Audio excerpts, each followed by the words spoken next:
Ladies and gentlemen, we finally have the official results of the 2023 NBA Draft Lottery. A lot of teams definitely got pretty shafted.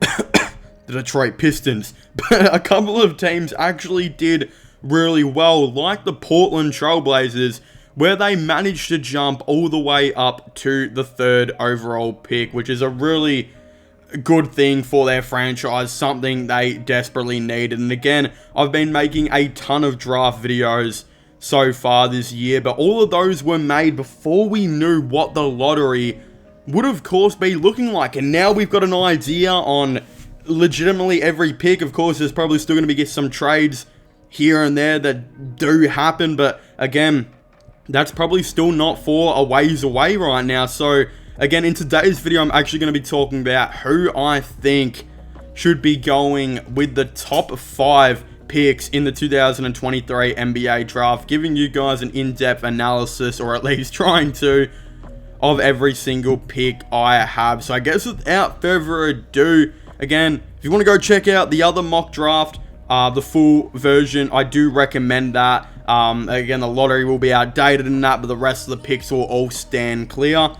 But in today's draft, we now have the 1st overall pick, which will be going to the San Antonio Spurs. And I don't think there's going to be any way the Spurs even look to trade away this pick. I think it's pretty obvious. And I think they already know who they're, of course, going to be selecting with this pick. And I think I agree with the Spurs. And with the 1st overall pick, I will have San Antonio selecting Victor Wembanyama with the 1st overall pick. Again, this guy is one of the biggest freaks we have ever seen going into a draft. You know, of course, some names that we have seen that are just absolutely like God-gifted natural talents, like LeBron James, Zion Williamson, of course, in his draft year. And now Victor Wembanyama is definitely on that list. A guy who I'm very glad is going to San Antonio, because if anyone is going to be able to develop him, it is 100% them. Victor Wembanyama, of course, is a 7'3", 7'4", depending what website you look at, power forward / center. Like, the fact that I can say this dude can play power forward is almost like one of the most outrageous things, especially considering he's like 7'4". It's just insane that he can literally switch onto the power forward and do his thing there. He is an absolute beast offensively, even having a jump shot that some people are literally comparing to Steph Curry, which might sound crazy to think, but then when you watch this guy play, he's got probably the smoothest jump shot I've ever seen for a dude above the height of 7 foot, and he just makes a lot of threes, especially for a guy that high. It's like something just extraordinary and something that you kind of never really have seen before. The only guy I think I can really fully name off the top of my head who's above like 7'1" that can hit threes decently well is, of course, like Kristaps Porzingis on an extremely consistent basis, who's done it, you know, almost every year of his career. And you look at Kristaps Porzingis and comparing to Victor, and Victor Wembanyama can just do that on a much greater scale. He's got an insane mid-range, an insane touch above the ring. He's just insane offensively. There's really nothing he can't do. He can dribble the ball, play make, got a really good court vision. And then when we, of course, take in all that to account, you also look at his defensive play, and this guy's an absolute freak defensively as well. Again, he probably will need to put on a bit more weight, because he is going to get probably destroyed against a player like Joel Embiid in the NBA. But honestly, I think that is the least of your concerns right now, is his weight. The guy can just defend, really can even switch onto the 3 as well. I've seen him do it, and he doesn't exactly go that bad doing it. Can definitely play power forward. It's just him playing on centers, his shot blocking ability, the interior defense, and even going up to the perimeter is a really good part of his game as well. Just an insanely good player, and one of the best players I think we've ever seen going into this draft. He definitely has a lot of really good things, of course, going for him. Again, counting all that you know, it's obviously really good. There's not exactly a flaw of his game. The only issue with Victor would maybe be his weight, as I said, but you can definitely look past that. And the other thing is injuries. We know this guy has had somewhat of an injury run and can definitely struggle to stay on the court sometimes, but it's just like you just have to look past that because of how insanely God-gifted natural talent this guy has, and especially at 7'4", being able to play like a point guard is just outrageously good. Again, a lot to work on in terms of putting some muscle on and some weight, but yeah, he is going to be an absolute star, I believe, and putting him onto the San Antonio Spurs is a really, really awesome idea, and if there's any team who can develop him, I think it's, of course, going to be San Antonio. So I'm very happy with this selection. I think it makes a ton of sense. Now, with the second overall pick, we have the Charlotte Hornets, who could have definitely used Victor Wembanyama themselves, but when we look at it, the fact that they were able to get up to pick number 2 is a really, really good thing for them, just because now they can finally put a player alongside LaMelo Ball, where LaMelo doesn't have to consistently take out his do-it-yourself type of kit every single game. And of course, with this pick, I will have them taking Scoot Henderson. I know that Scoot Henderson is another point guard, and that is pretty much the position that LaMelo Ball plays, but you just can't look past this guy. If Victor Wembanyama was not in this draft, Scoot Henderson would be a consensus number 1 overall pick, I believe. Not just that, in previous drafts, this guy probably could have gone number 1 as well. He is an elite level point guard who has absolutely insane off the charts athleticism, being compared to a younger Derrick Rose. And I know this player is in a bit of all sorts of trouble with his NBA career at the moment, but he's also being compared to Ja Morant.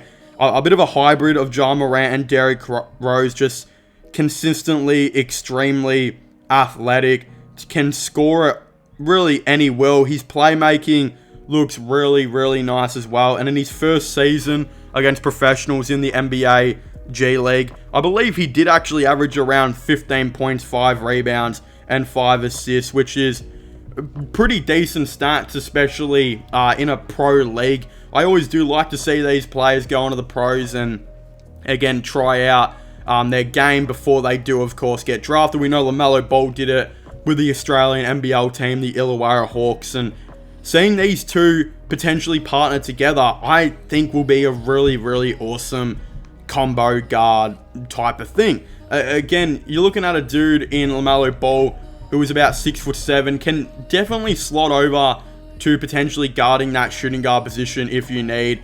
LaMelo, I think he can play off ball. He's not really ever done it so far in his career, but he has played with Terry Rozier, a really dominant ball scorer, so it's not like he wouldn't be used to doing something like that right now. Anyway, Scoot Henderson, of course, comes in.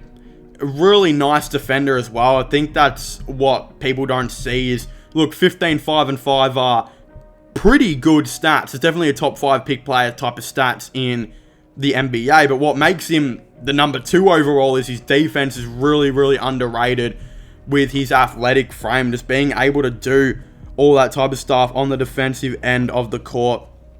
Again, with all that into account as well, you just see the ability for this guy to be able to score as an athletic beast. Very similar stats, I believe, to what Ja Morant and Derrick Rose produced in college as well. So I definitely would really like to see this, duo happen. And honestly, things could maybe be looking up for the Charlotte Hornets very soon. I'm not sure what's happening with Miles Bridges. I don't know if that's ever going to get settled, but I did hear a rumor that the Hornets are looking, very close at Miles Bridges. And once they trade away, I think, Terry Rozier, which will probably happen once they draft Scoot Henderson and whatnot, I could definitely see Miles Bridges coming back to this Hornets team. And what an offseason it would be to add a guy who probably should be an all-star in the NBA right now in Miles Bridges.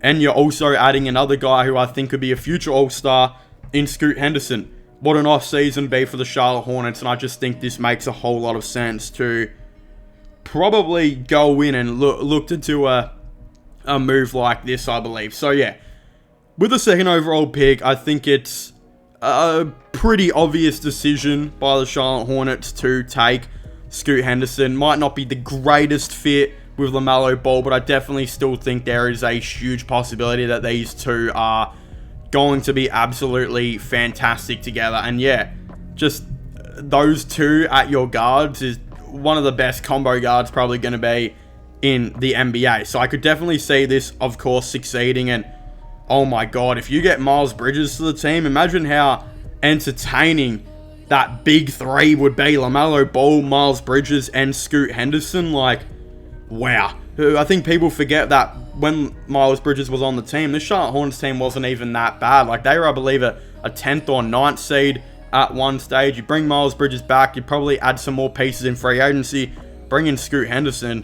Whew, you're looking at a really, really solid outfit on the Charlotte Hornets next year, and hopefully for them, a healthy LaMelo Ball and potentially, hopefully, a healthy Gordon Hayward too, especially if he will most likely be on the roster again next season. So again, with the second overall pick, I do have the Charlotte Hornets, of course, selecting Scoot Henderson.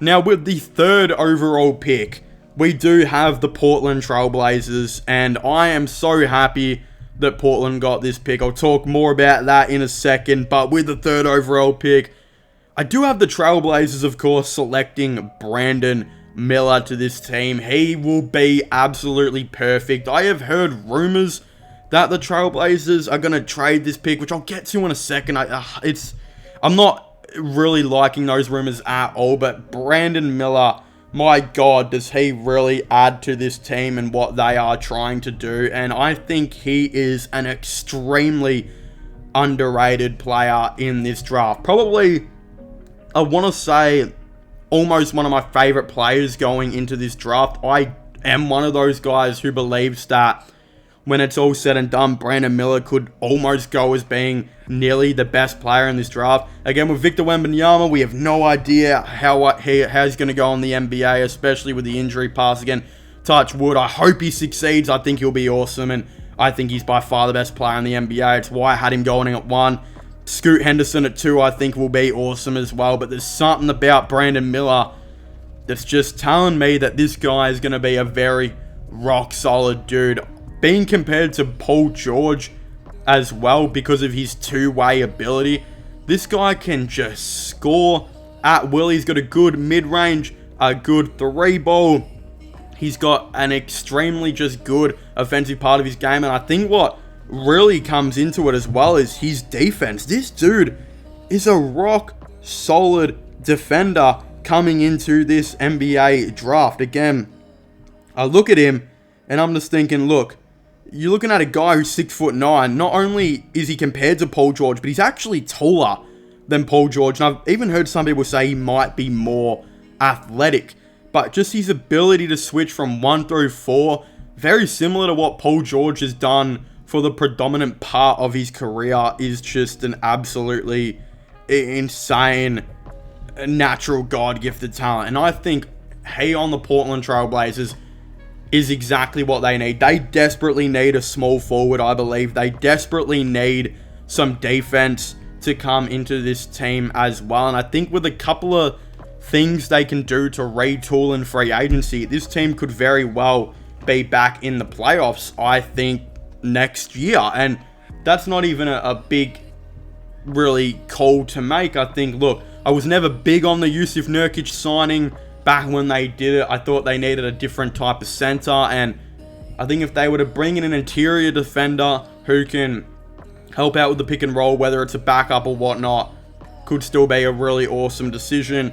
But yeah, Brandon Miller, he just adds so much to this, I think, Portland Trailblazers team that they don't necessarily have. Again, you've got your scorers in Damian Lillard and Anthony Simons. Jeremy Grant just wasn't the scorer that they need him to be, and I think moving forward, I do expect Grant to re-sign. I mean, if Grant leaves in free agency, that is a bit of a disaster, in my opinion. You definitely don't want to see that, but Jeremy Grant was supposed to come in and help Damian Lillard. He even said that he thought himself as to be a number 1, number 2 scorer on a good team. Again, that's what he wanted to do on Detroit, and why he actually almost wanted to stay there, to be honest, just so he can try and be that number 1, number 2 guy. But he was given the opportunity to be the number 2 guy at Portland, and didn't really live up to it. He just kind of, didn't really do that. And then Josh Hart at small forward was pretty good, but again, I just felt like when Simons would go cold and Grant wasn't stepping up as a scorer, they needed another guy to come in and help out. And you're looking at Brandon Miller here, can definitely do that. Not just that, the perimeter defense on their forwards now is going to be absolutely insane. Like seeing Jeremy Grant and Brandon Miller switch as your small forward and power forward, and both players having the ability to pretty much guard 1 through 4 is going to be a really awesome thing.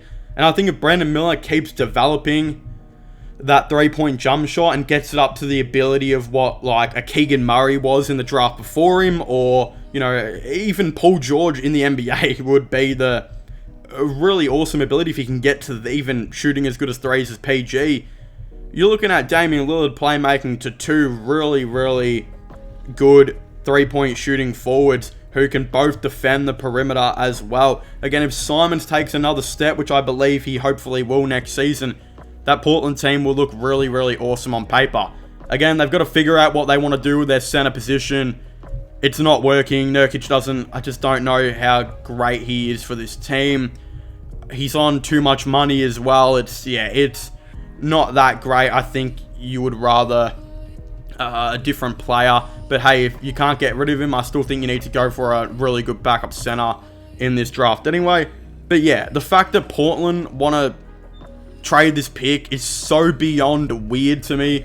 The only reason I think Portland should trade this pick is if they can go out and get like a pick, 6 and 11 in return from like an Orlando Magic, who I believe have like somewhat those exact picks nearly. Something like that would be a really good idea. Again, then you can draft the Jarace Walker to go play power forward on this team, move Grant to the small forward, and then maybe bring in another really solid young player.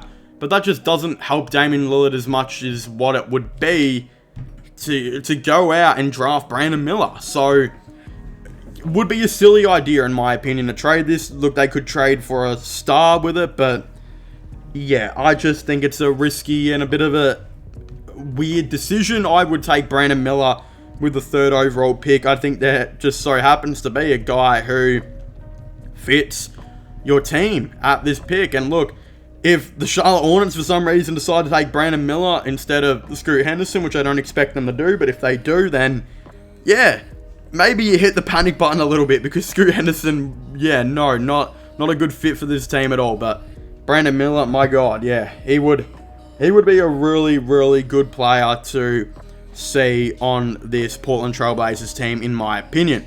Now with pick 4, the Houston Rockets did get this pick. Again, they fell somewhat in this draft, but I definitely don't think this is a bad decision or a bad luck really for this Raptors team. I really do think that for this Rockets team, I don't think that they really got exactly too stuffed over by this, but that's why kind of, in my opinion, I do think they should be taking Amen Thompson with this 4th overall pick. I know some Rockets fans are very not excited that they couldn't get Scoot Henderson, but I think Amen Thompson honestly fits this team as good as what Scoot Henderson was going to be. He is a guy who is 6'7", who can play point guard, can play shooting guard, and even switch onto the 3. A guy who is absolutely insane defensively and, kind of insanely athletic as well. He really does fit this team, I think, quite a bit, and you can honestly now move on from Kevin Porter Jr., which I expect the Rockets to maybe, of course, try and do. KPJ and Jalen Green, they don't work well together. You got 2 guards who just shoot the ball as soon as they get it. There's not really any playmaking between them at all. They're both very similar. It's just that Jalen Green does it at so much of a better level, and Kevin Porter Jr. is an extremely turnover the ball type of prone player who you just don't want to see be your starting point guard. And it's, I think, one of the reasons he is the Rockets have definitely I think failed almost because of this, and suffered is probably the better word. They've suffered by having those 2 players at their guards. And look, you can bring Kevin Porter Jr. off the bench. That's not a bad idea. You don't have to trade him necessarily, But bringing him off the bench, yeah, it's much better idea than potentially starting him. I genuinely believe, though, that Amen Thompson fits this team really, really perfectly because he's honestly just a much cool, calmer, collected guard than what Kevin Porter Jr. is. Again, his playmaking is not necessarily, A1 just yet, but to be honest, he's going to come into this team and his playmaking will probably almost already be better than what Kevin Porter Jr.'s already is in his first season. He's definitely not going to turn over the ball as much as what KPJ will. At least that's what I genuinely believe. And of course, I think he will be just much more calmer. And I think the offense will be much more steady than what it is right now. Because right now, it's just all over the place. And it's definitely not great. So I believe as well, at the time of making this video, Amen Thompson is of course averaging around 4 or so assists per game, which again, he can definitely improve on in the NBA. But if we're going to see how he goes on this Rockets team, he definitely does bring in a lot of things that they of course need. And one of those big things is defense. This Houston Rockets team is, I'm pretty sure, by far and wide the worst defensive team in the NBA. It is absolutely shocking. And switching Kevin Porter Jr. to be your backup point guard or trading him away and replacing him with Amen Thompson automatically doubles the defense that was being put out on the floor. He's an extremely good perimeter guy who can really switch from 1 through 3 as well. Can almost do it all. Again, his offense is also really good. 3-point percentage, I think, could definitely use some work going into the NBA, but when we're looking at it right now, I think what makes him such a really good player is, yes, he's got decent scoring, but when I look at this guy, I'm like, this is one of the best defenders in this draft. He and his brother are exceptionally elite defenders going into this draft. They're extremely athletic, already have a ton of highly great athletic plays and dunk packages that is automatically going to translate to the NBA. Not just that, he looks calm and collected when possessing the ball, and look, his playmaking will definitely need some work, but there are players like Darius Garland who I believe averaged 4 or less assists per game before they got drafted, and we know DG is one of the best playmakers in the NBA right now, having 2 seasons averaging around 8 assists per game. So there's no reason Amen Thompson couldn't come in and do this for this Houston Rockets team. Not just that, he brings in the much needed defense that this team doesn't have. And plus, he and Jalen Green are both 6'5" or taller as your guards. So it's going to be a pretty interesting dynamic. Also extremely athletic. And if Amen Thompson's scoring converts to the NBA, which it might not straight away, but eventually will hopefully do, yeah, this guy's going to be a really, really good player. And I think this is an extremely good pick for the Houston Rockets. And I almost think I'm not saying he's better than Scoot Henderson, but I think he kind of brings in more than what the Houston Rockets need than what Scoot Henderson does. Again, I think that the Rockets are in so desperate need for this defense that Amen Thompson kind of does exactly that. So I'm really excited for the Houston Rockets, and I hope they do select this player, and I think it could be a really awesome fit for this team. Now, moving on to the 5th overall pick, we got the Detroit Pistons, who unfortunately for them, yeah, they fell, alright. They really badly fell. It sucks for them how they went from projected 1 to number 5. Yeah, it's not great, but luckily for them, there is a player available who I think can definitely help out their team quite a bit. A player who I think could legitimately be one of the best players going into this draft and most nearly NBA ready is Jarace Walker. And that's why I've got the Pistons selecting him at 5. I think he's a really awesome player, and if you'd like to know more about Jarace Walker, essentially he's a 6'7" power forward type of guy, really, really big frame, who is extremely good athletically. Honestly, if you watch this guy dunk, you're just like, holy crap, this dude is just absolutely insane. And I think there are a couple players you can, of course, compare him to in the NBA over time. Again, I originally thought he was 6'7", but some websites even have him at 6'8" now. So I wonder if he got, I think, if he even grew, or what that situation is. You're looking at a 6'7", 6'8" type of guy who is a power forward who can definitely switch to small forward, who's actually been compared to a more versatile John Collins and Paul Millsap, and those are two really awesome comparisons. I know John Collins has definitely fallen in the NBA right now, which is really sad to see. I think he just needs a different scenario. But people forget that Collins was a 20-point per game type of guy on I think, conference finals team at one stage, is how good the Hawks ended up getting. And then you look at Paul Millsap, he's a former All-Star. So, again, Jarace Walker is an extremely big, strong dude who is athletic, who's a really good rim protector, naturally pretty decent on the defense, as being so that he has a nice compact jump shot, which also shows a lot of promise. But again, his strength right now isn't exactly the 3-point line. He definitely needs to develop that, and he will.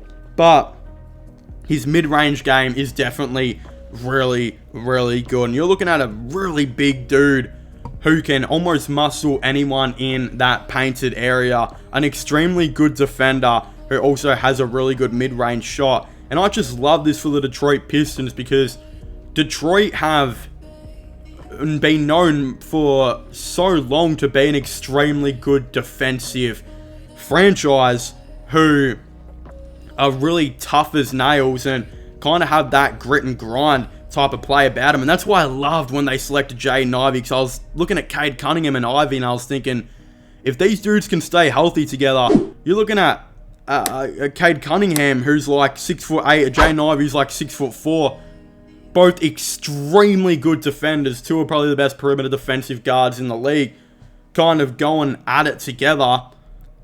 Again, you look at those two and I'm just thinking, wow, they're already insane defensively. You keep building these defensive pieces and we could be almost seeing that Detroit Pistons team of old. And I think, look, you bring in Jarace Walker to this team, it doesn't help their 3-point percentage, which is one of the worst in the NBA, but you're looking at a guy who fits into the defensive game style that the Pistons have been known to be playing for quite a while, and yeah, I think it's a really awesome idea. Plus, Jalen Duren, he's only going to get better. I see a lot of promise for this guy in the league, especially as a defender. I think he could be one of the NBA's best one day, and there was a reason Jalen Duren was compared to Dwight Howard at one stage. Again, his first season, he averaged 9 and 9 on 25 minutes. I don't know if James Wiseman's that guy. I've never been that big of a fan of him. But I think if the Pistons want, I think they will. I think they'll play Duren a lot more next season. That starting 5 actually looks a lot better. You're looking at, hopefully Cade's healthy. Cade at the 1, Ivy at the 2, Bojan Bogdanovic at the 3, Jarace Walker at the 4, and Duren at the 5. That team might not win a lot of games just yet, because it will still need to develop quite heavily.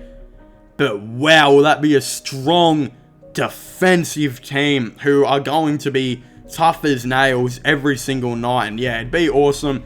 Again, they're still going to need to keep developing most likely, but I think they might keep Bojan Bogdanovic around, especially if they take Jarace Walker, because God, does that starting 5 just needs the slither of 3-point percentage, because yeah, not many people in that starting 5 can really shoot. So I'm not exactly too sure what they're going to do. I do think Jarace Walker is the way to go, and I think he would be a really awesome fit for this team.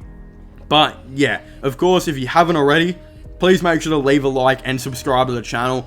Comment your thoughts and opinions down below. Do you guys agree with my mock draft, or do you guys not? Of course, I would really like to know, who would you guys have maybe going different, and are you guys excited for your team to potentially select a player? What's going to be going on? Let me know all your thoughts and opinions down below. Of course, don't forget to subscribe to my IRL/vlog channel and my podcast and my gaming channel as well, which will all be linked in the description down below. But as I was saying, please make sure to leave a like, subscribe, and comment, and I'll see you guys next time. Goodbye.